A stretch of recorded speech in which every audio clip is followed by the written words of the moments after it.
everyone, this is Julie Bean with Beadaholique, and in this video I'm going to show you how to take one of these beautiful Zola Elements focals. So this is a pendant link here, so you see it's got all of these little holes right here. It's like a chandelier link, and we are going to turn it into a really bold, very large scale but lightweight statement earring. So this is a fun, trendy project. And it's one that I think you can wear with a lot of different things. You can really customize based upon the color of the pearl that you choose. So we're using peach. We're making this in 2024, and Peach Fuzz is the color of the year by Pantone. So we're seeing a lot of peach in fashion this year. So we're going to incorporate this into our design.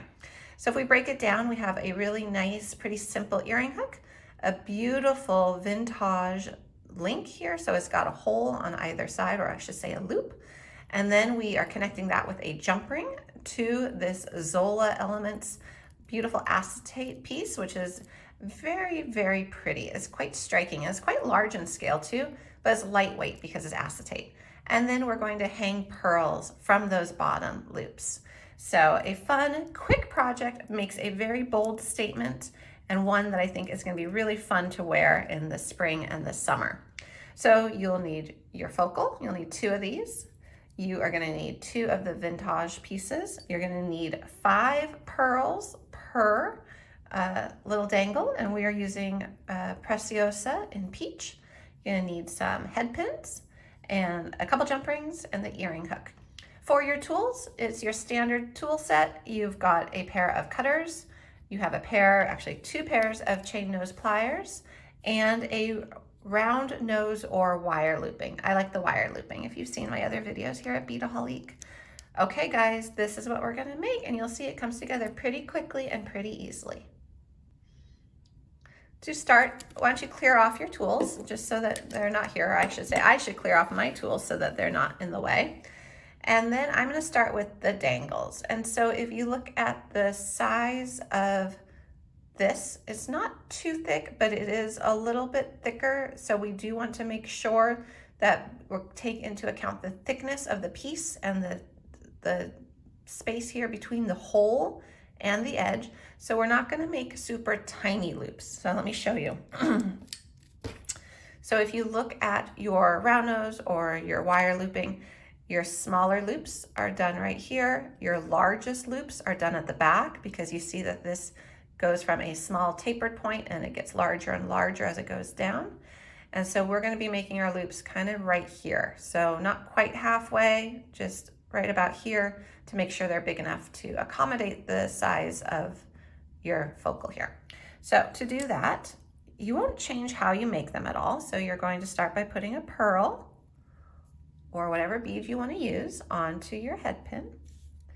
And then we're just going to go right down here like we would normally, but I would normally make a loop right here. That's kind of my comfort zone, but I'm going to do it up here a little bit more. Okay, so you're holding that in place. You kind of can see how that looks. The wire looping pliers are going to do most of the work for you, so it bent that wire for me. Now I'm going to bend it down, twist it up, and crisscross. And there we have a nice, slightly larger scale loop. So you're going to make 5 of those for each earring and then connect them. Little movie magic, we made all 5. So now you're going to connect them. You'll need a pair of chain nose, whichever pair you like best of your chain noses. And then if you see that there's the little loops right here, they are simple wire loops, which means you can open and close them. So we're just going to gently open it, and we're going to open it wide enough to get around the edge here. And then we're just going to loop it in and through the acetate pendant, and then we're just going to close it up. And we're going to do that with all of them.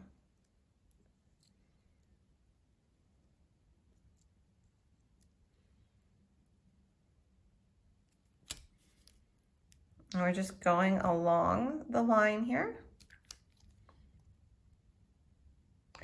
Now, if you wanted to have slightly smaller loops, what you could do is you could connect a little jump ring to each of these holes, and then to the jump ring, connect your dangles. This was a way of connecting the dangles directly on, but that is another way you could do this. Okay, and just open it. Now I am opening them up and attaching them all going the same direction. So all of my connectors are kind of on the back. So I am creating a front and back to this piece by just being conscientious of laying it down facing up always. Okay, last one. And get that guy in there and close. Okay, we have all of our pretty peach dangles. There we go. Okay, all of our dangles are on. So now what we're going to do is we are going to connect the other elements. So if you can look right there, I've kind of lined them up. So what we want to do first, actually it's going to go this way. We're going to first open up this jump ring. So to open it, use your 2 pairs of chain nose and just twist it open. And we're going to open it pretty wide. Okay, and then we are going to actually slip on, because I found this was easier when I made the first one. We are going to slip on the vintage pendant going this way. So it hangs in that direction.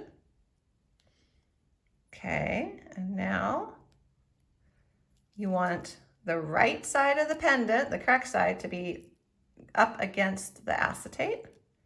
Now slip the jump ring through the hole and close it on up.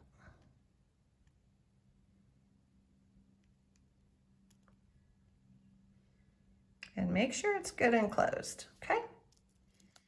There you go. So when you kind of fold it open, so you're folding it open, it's facing forward. And now the last thing is the earring hook. Just open that loop at the base, slide on the other loop of the vintage piece and close it up. And you made a pair of earrings. So again, these are quite large in scale. You can see them against my hands. I think these would be great for fun springy summer attire and really nice with the color too. There are a lot of other colors of these pearls that you could choose from as well, but it's a nice bold statement on trend piece of jewelry. And even though they are quite large, they're very lightweight. Nothing in here is very heavy, even the metal component of the vintage. So you don't have to really worry about weight so much with these ones. It gives you that nice large statement earring, but it doesn't weigh you down. So I hope you enjoyed this quick tutorial on how to make a statement earring using these different pieces. If you liked it, please subscribe to our channel. All supplies are available over at beadaholique.com, and we'll see you in the next video. Thanks, everyone.